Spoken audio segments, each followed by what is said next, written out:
요엘서는 분량이 3장에 불과할 정도로 짧은 성경입니다. 하지만 내용적으로는 그렇게 가볍지가 않습니다. 신학적으로 매우 중요한 주제를 다루기 때문입니다. 요엘서의 가장 중요한 주제는 여호와의 날입니다. 악인에게는 심판의 날이요 의인에게는 구원의 날입니다. 요엘서에서 우리는 하나님이 그려주신 한 점 그림을 발견합니다. 그 그림을 보니까 하나님의 심판과 종말론적 사건과 하나님 백성들의 미래가 보입니다. 지금 온 인류는 코로나19 바이러스와 힘겨운 싸움을 벌이는 중입니다. 이런 시점에서 우리가 요엘서를 묵상하는 것은 결코 우연이 아닙니다. 요엘서의 수신자들이나 우리나 큰 재난의 현실이란 벽 앞에 서 있습니다. 그렇다면 들어야 할 메시지 역시 본질적으로 차이가 있을 수 없습니다. 우리 삶의 기초를 뒤흔드는 재난이 찾아올 때 우리는 어떻게 반응해야 합니까? 우선 요엘서가 어떻게 시작되는지 봅시다. 본문 1절 말씀입니다. 브두엘의 아들 요엘에게 임한 여호와의 말씀이라. 아멘. 보통 그 대부분의 예언서들은 시대적 배경에 대한 언급으로 시작이 됩니다. 이에 반해 요엘서에는 여기에 대한 언급이 전혀 없습니다. 요엘에게 임한 여호와의 말씀 그 자체에만 집중하기를 원하는 것이지요. 아울러 여호와의 말씀이라 이 표현은 선지자들이 선포하는 말씀의 출처, 기원을 밝힙니다. 선지자들은 결코 자기 생각이나 의견을 메시지로 포장해서 전하는 자들이 아닙니다. 오직 하나님이 자기에게 주신 그 말씀을 신실하게 전하는 그분의 스피커, 대변인일 뿐입니다. 그들이 선포하는 메시지의 정당성과 권위가 철저히 하나님께 달려있는 겁니다. 그들의 입에서 나오는 메시지는 단순히 인간의 말이 아니라 하나님의 말씀입니다. 따라서 누구든지 그 말씀을 듣고 좋든 싫든 무조건 순종해야만 합니다. 또한 브두엘의 아들로 소개되는 선지자, 예언자의 이름은 요엘입니다. 요엘은 여호와가 하나님이시다. 이방 민족들이 섬기는 여러 우상들이 여호와가 하나님이 아니고 우리가 믿는 이 여호와가 하나님이시다 라는 뜻이죠. 다분히 신앙 고백적인 의미가 담겨 있습니다. 브두엘이 자신의 그 신앙 고백을 담아 아들의 이름을 지은 겁니다. 요엘이 사역하던 시대에 엄청난 규모의 메뚜기 떼가 유다를 강타합니다. 그 막대한 피해는 상상을 초월할 정도입니다. 선지자는 유다의 그 모든 계층 사람들에게 사태의 심각성을 알립니다. 그들은 모두 메뚜기 떼의 재난을 슬퍼하며 진지하게 받아들여야 합니다. 본문 2절로 4절이 소개하는 메뚜기 떼의 습격을 보세요. 먼저 요엘은 나이든 노인들을 연로한 노인들을 불러냅니다. 그 다음에는 땅의 모든 주민들을 소환합니다. 누가 보더라도 이스라엘 백성들 앞에 유례가 없는 현실이 펼쳐진 상황입니다. 요엘에게는 지금 그들에게 던지고 싶은 질문이 있습니다. 이제까지 살면서 이런 일이 일어났다는 말을 들은 적이 있는가? 이스라엘의 어느 지역에서 이런 일이 일어났다는 소식을 들어본 적이 있는가? 인생을 오래 산 노인들도 전혀 경험해 보지 못한 일입니다. 아니, 한 번도 들어본 적이 없는 일, 금시초문입니다. 이스라엘 전 지역에 있는 모든 사람들도 마찬가지입니다. 어떤 곳에서도 발생한 적이 없는 초유의 사상, 초유의 사건이 터진 것입니다. 그런데 요엘의 눈에는 그냥 단순하게 넘어가도 될 일이 아닙니다. 본문 3절 말씀입니다. 너희는 이 일을 너희 자녀에게 말하고 너희 자녀는 자기 자녀에게 말하고 그 자녀는 후세에 말할 것이니라. 아멘. 메뚜기 이때의 습격은 어쩌다 발생한 그 불운한 사건으로 치부할 그 일이 아닙니다. 아니면 기억 속에서 금방 쉽게 사라져도 괜찮은 그런 일이 아닙니다. 자손 대대로 단단히 알려서 그들이 언제나 기억해야 할 일입니다. 그만큼 그들에게는 충격적이고 두려운 일입니다. 이제 본문 4절은 메뚜기 떼의 습격이 초래한 참상을 보고합니다. 팥중이가 남긴 것을 메뚜기가 먹고, 메뚜기가 남긴 것을 느치가 먹고, 느치가 남긴 것을 황충이 먹었도다. 네 종류의 메뚜기인데요, 사실 네 종류의 메뚜기가 모두 언급된 본문은 요엘서가 유일합니다. 한두 번도 아니고 메뚜기 떼가 연달아 습격하지 않습니까? 이것은 절대로 우연일 수 없습니다. 하나님께로부터 비롯된 사건이 틀림없습니다. 원래 메뚜기 떼는 그 무수한 숫자 때문에 인상적입니다. 하지만 바람이 불면 언제 그렇게 있기라도 했나 싶을 만큼 신속히 사라져버립니다. 출애굽 당시에 한 사건이 그 좋은 예이죠. 그때 하나님이 애굽에 메뚜기 떼를 보내셔서 바로 왕과 그 백성들을 심판하시지 않습니까? 무수한 메뚜기 떼가 애굽 전역을 완전히 그 모든 땅을 초토화시키고 맙니다. 그러나 하나님이 동풍을 보내시자 그 많던 메뚜기 떼가 거짓말처럼 삽시간에 사라집니다. 도대체 메뚜기 떼가 무엇이라고 초토화 같은 끔찍한 일이 가능한 것일까요?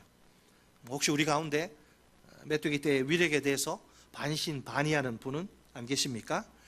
조그만 곤충에 불과한 그 메뚜기인데 때로 덤벼도 뭐 얼마나 대단할까요?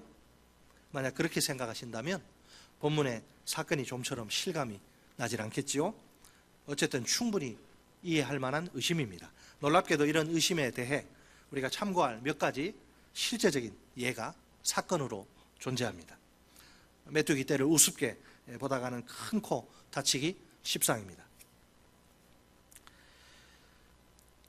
1899년 홍해에서 목격된 메뚜기 떼의 크기는 무려 5,000평방킬로미터에 달합니다. 평방킬로미터는 킬로미터 곱하기 킬로미터죠. 5,000km 곱하기 5,000km. 1평방킬로미터당 메뚜기 숫자가 4,700만 마리에 이릅니다. 거기 또 5,000 곱하면 어떻게 돼요? 1957년에 소말리아에서 목격된 메뚜기 떼의 크기는 160억 마리로 추정됩니다. 기록에 의하면 이 메뚜기 떼들의 무게만도 5만 톤이나 됩니다. 1881년에 키프로스에서 특별한 프로젝트가 시행됩니다. 메뚜기 떼로부터 하도 피해를 당하다 보니까 이런 프로젝트가 나온 거예요. 메뚜기 떼의 알들이 부화하기 전에, 알이 메뚜기 되기 전에 찾아서 다 죽여버리는 프로젝트입니다. 보고에 따르면 그때 파괴된 메뚜기 알만 1,300톤이라고 합니다. 대체로 메뚜기 떼는 수명이 127일 정도 됩니다.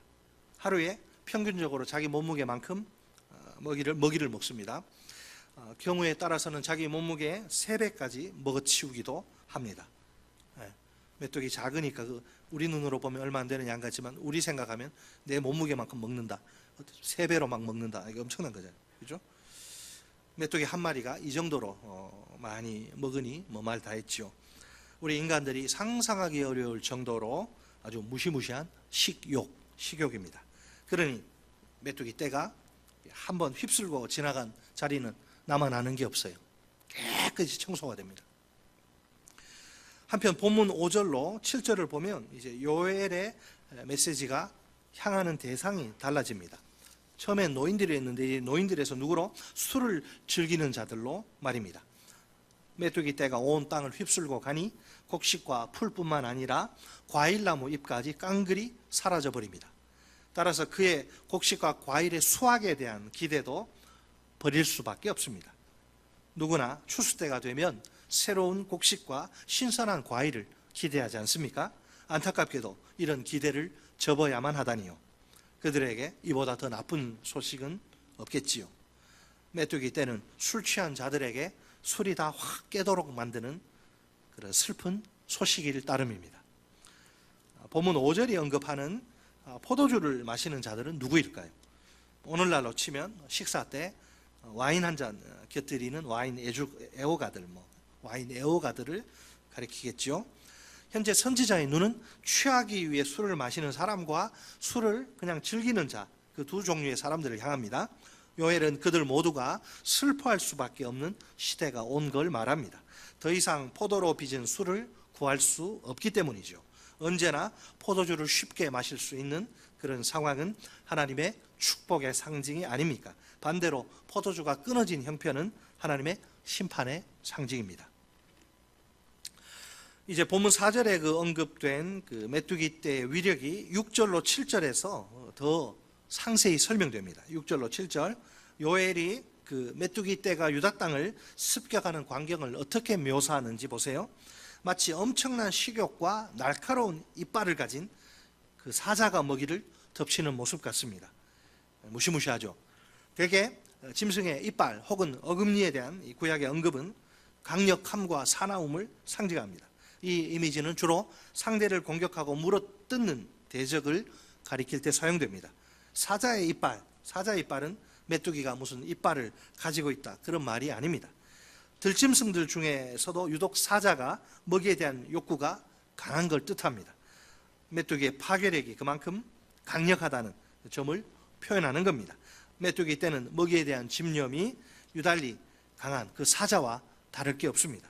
사자는 다른 짐승들이 먹을 만한 것을 전혀 남기지 않죠. 지가 다 먹어치우고 다른 짐승이 먹을 만한 거 남기지 않습니다. 메뚜기 떼 역시 유다의 들판에 남은 게 없도록 먹을 것을 싹 깨끗이 먹어치웁니다. 본문 7절에 따르면 이제 메뚜기 떼는 포도나무뿐 아니라 무화과 나무들도 망쳐놓습니다. 자, 여기 본문 7절에 흥미로운 점이 두 가지 있어요. 첫째, 이 문장에 히브리어 단어가 10개가 사용되는데 그중 절반인 5개가 동사입니다. 이처럼 5개 이런 경우는 드물죠. 한 문장에 동사가 5개씩 나오는 거. 이처럼 5개의 동사를 한꺼번에 사용해 메뚜기 떼의 그 습격의 강력함을 강조합니다. 그 피해가 얼마나 막 심한지 회복이 거의 불가능할 정도입니다. 포도나무와 무화과 나무의 껍질까지 다 갉아먹어 나무가 허옇게 말라버리다니요. 1년 농사 망쳤다 이 정도가 아니고 앞으로 몇 년 동안은 정상적인 수확을 기대할 수 없겠지요. 여러분, 이 무화과와 포도는 이스라엘에서 이제 보면 한 과수원에서 함께 재배되던 과일들입니다. 이 과일들은 그냥 우리가 생각하는 그 정도 의미가 아니에요. 이 과일들은 이스라엘 백성들의 삶에 대단히 중요한 위치를 차지합니다. 그냥 디저트 그렇게 생각하면 안 돼요. 이스라엘의 경제를 떠받치고 있다 해도 과언이 아닐 정도입니다. 자, 그런 형편에서 이 과일들의 작황이 완전히 망가지면 어떻게 될까요? 당연히 이스라엘 백성들의 삶은 궁핍해지고 말겠지요. 자, 둘째로 이 7절 문장 보면 하나님을 가리키는 1인칭 소유격 전미어의 반복적인 사용이 눈에 띄어요. 메뚜기 떼의 습격으로 온 땅이 초토화되는 상황을 묘사하는 중이죠. 그 와중에 내 땅, 내 포도나무, 내 무화과나무 이런 표현이 계속 나옵니다. 이 내는 하나님이죠. 메뚜기 떼의 습격 대상이 하나님의 땅과 하나님의 포도나무와 하나님의 무화과나무라는 거예요. 이스라엘의 패망의 근본 원인 가운데 하나가 무엇입니까? 다윗 언약과 예루살렘 성전에 대한 그릇된 확신이 아닙니까? 이스라엘은 하나님의 거룩한 언약 백성이니 결코 망하지 않는다는 것입니다. 자기들이 어떻게 살아도 망하지 않는다는 거예요. 예루살렘은 하나님의 성전이 거룩한 성전이 있는 곳이니 절대로 무너지지 않는다는 겁니다. 자기들이 어떻게 살아도 예루살렘 성전이 있으니까 우리는 안전하다는 거예요. 결국 이스라엘 백성들에게 다윗 언약과 예루살렘 성전이 만세 반석인 셈이죠. 이 두 가지만 있으면 자기들은 안전하다는 거예요. 그러나 이것은 잘못된 신앙입니다. 우리식으로 말하면 어떤 걸까요? 내 직분 아니면 우리 집안에 우리 집안이 기독교 몇 대 이런 외형들 그런 것이 우리의 안전을 보장합니까? 아니죠. 아무 상관없죠. 자, 가나안이 지금 하나님의 땅이다. 이게 무슨 뜻일까요? 가나안이 하나님의 땅이다. 이스라엘이 그냥 가나안 안에만 있으면 언제나 무조건 안전하다는 뜻이 아닙니다. 하나님의 땅이니 하나님이 그 땅의 왕이시며 주인이심을 잊지 말고 기억하라는 의미입니다. 왕이시며 주인이신 하나님의 법과 규례를 따라 살아가야 한다는 뜻입니다. 그래야 하나님으로부터 보호와 안전을 제공받을 수 있는 겁니다. 자기들의 신분이 안전을 보장하는 게 아니에요. 신분에 합당한 삶이 따라야 안전한 거죠. 자, 계속해서 포도나무와 무화과 나무가 하나님의 것이다. 이것은 또 무슨 의미일까요? 그 땅의 모든 결실과 수확과 풍요가 오직 하나님 한 분께 달려있다는 의미입니다. 스스로의 노력과 힘에 달린 게 아니란 말이죠. 내가 누구보다도 열심히 꼭두 새벽부터 밤 늦게까지 죽도록 일해야지 내가 돈을 많이 벌고 내가 풍요롭게 살, 그게 아니란 거예요. 하나님의 손에 달려있다는 거예요. 하나님의 손에. 자, 이스라엘은 그러니까 포도나무와 무화과 나무로 그걸 의지해서 살아가는 민족이 아닙니다. 다만 포도나무와 무화과 나무를 소유하신 하나님으로 말미암아 살아가는 민족입니다. 정확히 말해 하나님의 공급을 신실하신 하나님이 먹이시고 입히시고 그러잖아요. 신실하신 하나님의 공급을 신뢰하며 살아간다는 것이에요. 오직 하나님만이 그들에게 안전과 번영과 풍요를 누리게 하시는 분이십니다. 자, 우리가 이해하기 쉽도록 표현하면 어떨까요? 이런 질문을 한번 던져보세요. 오늘 우리는 무엇으로 사는가? 다시 한 번 더요. 오늘 나는 무엇으로 사는가? 세상 사람들의 대답은 우리가 충분히 예상할 수 있습니다. 그 사람들은 어떻게 삽니까? 오늘 우리는 돈이나 명예나 권력으로 산다. 그러나 우리의 대답은 다를 수밖에 없습니다. 왜? 그 이유는 단 하나. 우리가 하나님의 백성이기 때문입니다. 우리 입에서 나올 대답은 이 한 가지입니다. 오늘 하나님의 백성인 우리는 그분의 공급을 믿는 믿음으로 산다. 한번 따라서 해볼까요? 오늘 하나님의 백성인 나는 그분의 공급을 믿는 믿음으로 산다. 아멘. 네, 돈 아닙니까? 명예 아니에요? 권력 아니에요? 자, 계속해서 본문 8절에 가면 다시 요엘의 메시지가 향하는 대상이 변합니다. 너희는 처녀가 어렸을 때에 약혼한 남자로 말미암아 굵은 배로 동이고 애곡함 같이 할지어다. 아멘. 자, 이번에는 요엘이 온 백성들에게, 전 국민에게 슬퍼하라고, 슬피 울라고 명령합니다. 그렇다면 그들은 어느 정도, 얼마나 슬퍼해야 합니까? 온 백성들은 마치 신랑을 잃어버린 여인처럼 애통해야 합니다. 자, 히브리어 본문 지각하면 그녀의 젊은 날의 남편으로 말미암아 베옷을 입은 처녀처럼입니다. 처녀란 단어는 결혼 전에 부모의 집에 머물러 사는 여인을 가리키죠. 굵은 배로 번역된 단어는 애통, 슬픔을 상징합니다. 많은 경우 이런 애통의 원인은 가까운 사람의 죽음입니다. 이 여인의 본문의 애통은 결혼하기로 약속한 남자의 죽음 때문이죠. 결혼을 약속한 사이입니다. 이제 곧 하나가 될 날을 손꼽아 기다립니다. 이제 그 남편과 함께 만들어갈 그 행복한 내일을 꿈꾸면서 기다려요. 그러던 중 갑작스럽게 남편 될 사람이 죽다니요. 멀쩡하던 사람이 급사를 해요. 이 여인의 슬픔과 애통이 얼마나 클까요? 솔직히 똑같이 당해보지 않은 사람은 진정으로 공감하기 어렵습니다. 물론 메뚜기 때의 습격이 일반 백성들에게만 피해를 끼친 건 아닙니다. 9절 말씀 보세요. 소재와 전제가 여호와의 성전에서 끊어졌고 여호와께 수종드는 제사장은 슬퍼하도다. 아멘. 소재는 곡식으로 드리는 제사고 전제는 포도주로 드리는 제사입니다. 메뚜기 때의 습격 때문에 온 땅이 황폐해지고 포도나무가 시들어버린 상황입니다. 그래서 더 이상 하나님의 전에 소재와 전제를 드릴 게 없어요. 뭐 있어야지 드리지. 그러다 보니 성전에서 여호와를 섬길 제사장들이 깊이 탄식하게 됩니다. 이런 적은 없었거든요. 사실 여러분, 소재와 전제, 이거는 어떤 의미가 있습니까? 우리로 치면 예물, 하나님 앞에 우리가 빈손으로 나오지 않고 각종 예물, 헌금을 드리지 않습니까? 이 소재와 전제는 하나님이 베푸신 은혜에 대한 감사의 표현으로 드립니다. 특히 하나님이 허락하신 수확을 기뻐하며 곡식 제사와 포도주의 전제가 드려집니다. 그런데 이제 여호와께 드릴 것이 없어지니 이 얼마나 비참한 현실이란 말입니까?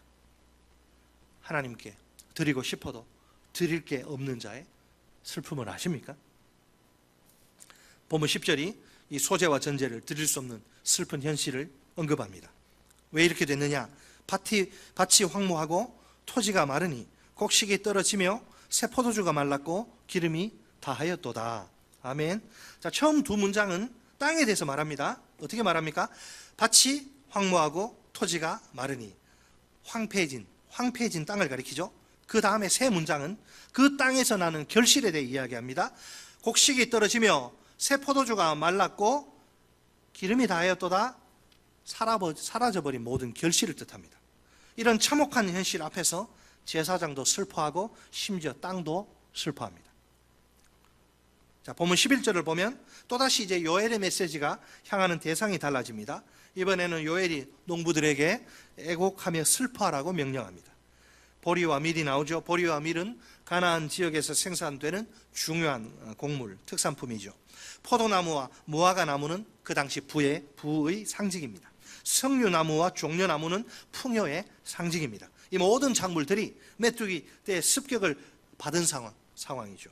수확은 고사하고 이듬해 파종할 씨앗, 모종은 남겨놔야지. 모종까지 먹진 않잖아요.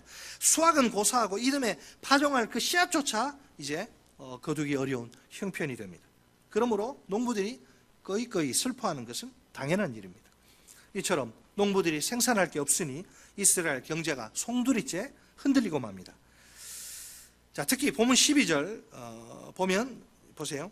포도나무가 시들었고 무화과 나무가 말랐으며 석류나무와 대추나무와 사과나무와 밭의 모든 나무가 다 시들었으니.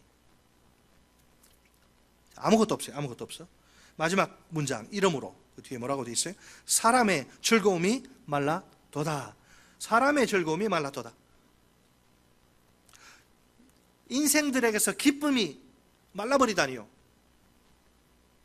자, 본문과 연관해서 전도서가 말하는 인생의 기쁨이 무엇인가요? 자, 이게 얼마나 비참한 상황인지.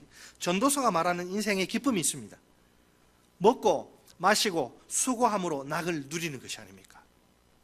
전도서는 그것이 하나님의 선물이라고 말씀합니다. 그래서 이런 명령을 내리기까지 합니다. 전도서 9장 7절 말씀입니다.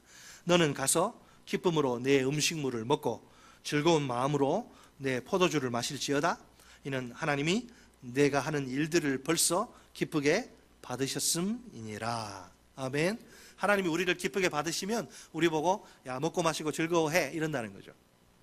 하나님이 우리를 기쁘게 받으셨으니 너 얼마든지 음식 먹고 기뻐하고 즐거워하라. 자, 그런데 이 상황은 농부들이 수고한 것은 맞는데 꾀부리거나 게으름 피운 거 아니에요. 성실하게 일했는데 밭에서 아무런 수확도 얻지 못합니다. 세상에 이것보다 더 허탈한 일이 어디 있을까요? 열심히 땀 흘려 일해보지만 아무것도 손에 들어오는 게 없으니 완전히 헛수고한 셈이죠. 누구나 맥이 탁 풀릴 수밖에 없는 상황입니다. 결국 그러다 보니 모든 기쁨이 다 사라지고 말아요. 본문 13절, 자 13절에 따르면 다시 요엘의 메시지가 향하는 대상이 변합니다. 이번에는 요엘이 제사장들을 향해서 말씀을 선포합니다. 우리 13절 같이 읽어볼까요? 시작. 제사장들아 너희는 굵은 배로 동이고 슬피 울지어다. 제단에 수종드는 자들아 너희는 울지어다. 내 하나님께 수종드는 자들아 너희는 와서 굵은 베옷을 입고 밤이 새도록 누울지어다. 이는 소재와 전제를 너희 하나님의 성전에 드리지 못함이로다. 아멘. 제사장들아 제단에 수종드는 자들아 내 하나님께 수종드는 자들아. 모두 제사장들을 가리키는 표현이죠. 요엘은 제사장들에게 세 차례나 명령합니다. 마치 가장 슬픈 일을 당한 사람처럼 그렇게 하나님 앞에서 통곡하라는 겁니다. 매일 아침과 저녁으로 하나님께 드려야 할 제물이 다 떨어진 게 그 위입니다. 제사장들이 할 일이 없어요. 이스라엘 백성들의 삶에 있어서 가장 중요한 율법과 더불어 가장 중요한 성전 제사가 아닙니까? 그들에게 생명처럼 소중한 제사가 어쩔 수 없이 중단되다니요. 메뚜기 때의 습격이 초래한 피해가 얼마나 크면 이럴 수밖에 없는 걸까요? 먹고 살 것도 없으니 하나님께 드릴 게 있을 리가 만무하죠. 먹고 살 수도 없는데 어떻게 성전에 바칩니까? 자, 여기서 또 5개의 동사가 13절에도요 5개의 동사가 집중적으로 사용됩니다. 첫째 입으라, 둘째 애곡하라, 셋째 통곡하라, 넷째 오라, 다섯째 베옷을 입고 밤을 지새우라. 이게 지금 정상적인 상황, 정상적인 적인 아니죠. 이스라엘 백성들이 처한 상황이 얼마나 이게 절망적이면 제사장들에게 이런 이상한 행동을 하라고 합니까? 그냥 제사 그 제물 받아서 하나님 앞에 드리고 이게 제사장 주 업무인데 지금 이게 보세요. 여호와의 백성이 하나님의 백성이 하나님께 제사를 드릴 수 없다니요. 그 존재의 뿌리마저 정체성조차 뒤흔들리는 그런 사건이 아닐 수 없습니다. 어느 누구도 상상하지 못한 끔찍한 현실이 눈앞에 펼쳐진 거예요. 여러분, 여호와의 백성 가운데 누가 제사 없이 예배 없이 존재할 수 있습니까? 하나님의 백성이라고 하면서 어느 누가 그저 예배 없이 살아갈 수 있단 말입니까? 그야말로 한 번도 경험해 보지 못한 세상입니다. 분명 제사장들은 백성들의 종교 지도자들이 아닙니까? 이 엄청난 역경 속에서 그들을 개인적으로 그러면 탄식하고 회개하면 다 끝나나요? 그것까지 안 돼요. 그러면 지금 개인적인 탄식과 기도를 넘어서 그들이 뭘 해야 합니까? 14절 같이 읽습니다. 14절 시작. 너희는 금식일을 정하고 성회를 소집하여 장로들과 이 땅의 모든 주민들을 너희 하나님 여호와의 성전으로 모으고 여호와께 부르짖을지어다. 아멘. 여러분, 구약 시대에 금식이 하나님의 명령으로 주어지는 경우는 거의 없습니다. 공식적인 금식이 요구되는 경우는 속죄일밖에 없어요. 속죄일. 그렇다 해도 이스라엘 백성들은 자발적으로 종종 금식을 이제 하는데 언제 주로 하느냐?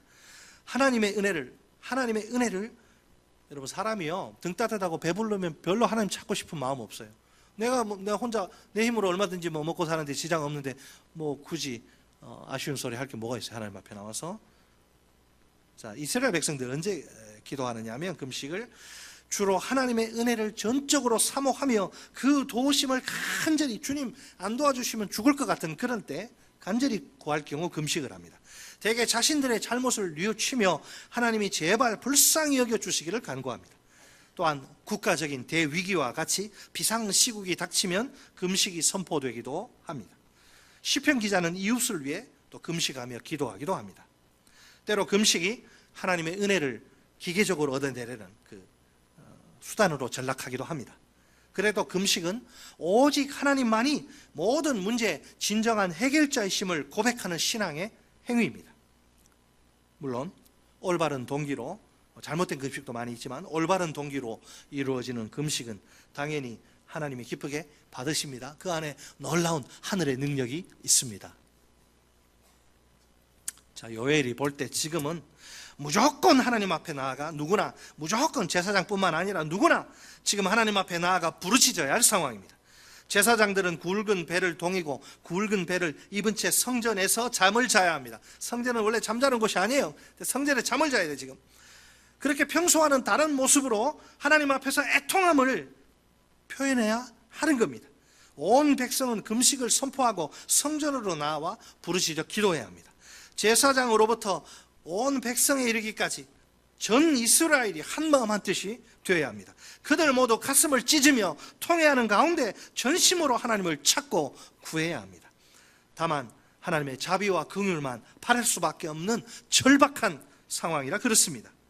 이 상황에서 그들에게 가장 절실히 필요한 것은 전적인 하나님의 은혜입니다. 하나님이 그들을 꼭 도와주셔야 합니다. 하나님이 반드시 그들 삶의 현장 속으로 걸어오셔서 역사하셔야 합니다. 그래야 그들에게 소망이 있습니다. 끝으로 본문 15절로 20절에는 탄식과 기도가 등장합니다. 자, 이 주제는 여호와의 날입니다. 메뚜기 때가 아니에요. 15절로 20절에는 탄식과 또 다른 탄식과 기도가 나오는데, 메뚜기 때의 피해, 여러분, 메뚜기 때의 피해는 단순한 자연재해가 아니에요. 신학적으로 이건 아주 커다란 의미를 지닌 여호와의 날에 대한 경고입니다. 경고. 메뚜기 떼가 하나님께로부터 온 파괴이기 때문입니다. 하나님이 메뚜기 떼를 보냈다고 분명히 이야기합니다. 자, 15절 같이 읽겠습니다. 15절 시작. 슬프다 그날이여 여호와의 날이 가까웠나니 곧 멸망같이 전능자에게로부터 이르리로다. 아멘. 자, 여기 일종의 워드플레이, 언어 유희가 나옵니다. 언어 유희는 말을 좀 재밌게 재치있게 꾸미는 표현법이죠. 이게 어떻게 되냐면 전능자 곧 파괴자에게서 온 파괴. 하나님이 여기서는 파괴, 다 때려 부시는 파괴자로 나오는데 그 하나님이 파괴를 던졌다는 거예요. 현재 주님의 백성에게 닥친 재난은 곧 여호와께로부터 비롯된 것입니다. 요엘은 다가오는 여호와의 날을 바라보며 어떻게 대처해야 하는지를 가르쳐 줍니다. 이건 지금 예고편에 불과하고 본편이 아직 남아있다. 너희들 예고편 가지고 죽겠다고 하지 마라. 예고편도 사실은 죽을 지경인데 본편이 곧 온다. 무서운 이야기죠. 자, 이스라엘 백성들은 지금 메뚜기 떼가 몰고 온 경제적 충격에서 벗어나질 못해요. 완전히 지금 그냥 패닉 상태예요. 공황입니다. 공황, 이 사람들. 자, 그러나 그들이 단순히 경제적 피해만 생각하고 이 사건 그렇게 접으면, 정리하면 곤란합니다. 그것은 하나님의 뜻, 하나님 메뚜기 떼 재앙을 보낸 그 하나님의 뜻을 제대로 헤아리지 못하는 태도입니다. 그들은 메뚜기 떼의 그 날개에 실려온 여호와의 경고를, 레드는 퇴장이지, 옐로 카드, 죄송, 말을 잘못했네. 옐로 카드를 의식해야 합니다. 즉 메뚜기 떼의 피해는 경고의 시그널, 신호입니다. 이 피해를 보면서 너희들 장차 너희에게 임할 여호와의 날을 생각해 보라. 요엘이 볼 때 메뚜기 떼의 습격은 크게 세 가지로 여호와의 날을 묘사합니다. 여호와의 날 이럴 것이다 보여주는 거예요. 첫째로 여호와의 날이 임하면 성전에도 기쁨과 즐거움이 사라지고 말 것입니다. 본문 16절 말씀입니다. 먹을 것이 우리 눈앞에 끊어지지 아니하였느냐? 기쁨과 즐거움이 우리 하나님의 성전에서 끊어지지 아니하였느냐? 아멘. 백성들이 제물로 바치는 곡식이 끊어지니 성전도 큰 타격을 받겠죠. 풍요로움에서 오는 기쁨과 즐거움이 싹 끊어지고 사라지는 거죠. 둘째로 여호와의 날이 임하면 사람들의 곰핍함이 극에 달할 것입니다. 본문 17절 말씀입니다. 씨가 흙덩이 아래에서 썩어졌고 창고가 비었고 곡간이 무너졌으니 이는 곡식이 시들었음이로다. 아멘. 자, 여호와의 날이 임하면 기근이 도적대같이 급습할 것입니다. 극심한 가뭄 때문에 농사가 전혀 되지 않을 것입니다. 곡식을 쌓기 위해 세워놓은 창고들이 무용지물이 돼 텅텅 비게 돼. 그게 지을 이유가 없어지는, 존재 의미가 없어지는, 더 이상 사용되지 않아서 나중에는 폐허가 될 것입니다. 결국 여호와의 날은 혹독한 고통의 날이 될 것입니다. 셋째로 여호와의 날이 임하면 가축들도 엄청난 고통에 시달리게 될 것입니다. 18절 말씀입니다. 가축이 울부짖고 소떼가 소란하니 이는 꼴이 없음이라 양떼도 피곤하도다. 아멘. 짐승들이 극심한 가뭄으로 먹을 풀이 없어서 울부짖으며 괴로워합니다. 그 풀이 뭐라고? 풀은 남겨내지 풀까지 다 없어졌어요. 견딜 수 없는 굶주림의 고통 속에서 그냥 죽을 지경인 거예요. 여호와의 날은 이처럼 사람뿐 아니라 가축까지 고통스러워하는 끔찍한 날입니다. 이상의 세 가지 내용을 종합해 볼까요? 여호와의 날이 무엇이냐? 온 세상 자연 만물과 사람들에게 혹독한 고통을 가져오는 날이죠. 종말의 날이죠. 이스라엘이 체험한 이 메뚜기 떼도 사람들과 짐승들에게 무시무시한 시련을 가져온 사건이 아닙니까? 이처럼 요엘은 이스라엘이 체험하는 사건을 예로 들어요. 야, 이 정도 너무너무 죽을 지경인데 미래에 이 세상에 여호와의 날이 임할 것이다. 그 날이 얼마나 무서운지 아느냐? 경고하기 위해서 말입니다. 자연재해, 메뚜기 떼 재앙, 이거를 효과적인 교육의 수단으로 사용하는 실물 교훈의 도구로, 카드로 사용하는 셈입니다. 우리 믿는 자들의 삶 속에 우연이란 없습니다. 모든 일이 하나님의 섭리와 경륜에 따라 일어납니다. 여러분 믿습니까? 하나님이 허락하시지 않으면 최고의 명포수가 참새를 향해 총을 쏴도 참새 안 맞습니다. 하나님, 참새 너 아직 죽을 때 아니야. 최고의 백발백중 명포수가 쏴도 안 죽어요. 안 떨어져요. 하나님이 허락하시니까 다 일어나는 거예요. 따라서 자연재해도 때로는 신앙적 의미를 지닐 수 있습니다. 물론 모든 재해를 하나님의 경고로 해석할 수는 없어요. 하지만 경우에 따라서는 그 속에 하나님이 보내시는 경고의 메시지가 들어있기도 합니다. 여러분, 정확히는 모르겠지만 어쩌면 우리가 생각하는 것보다 빨리 주님이 오실지 몰라요. 여러분, 지구가 되어가는 지구에서 일어나는 이상한 것들을 보세요.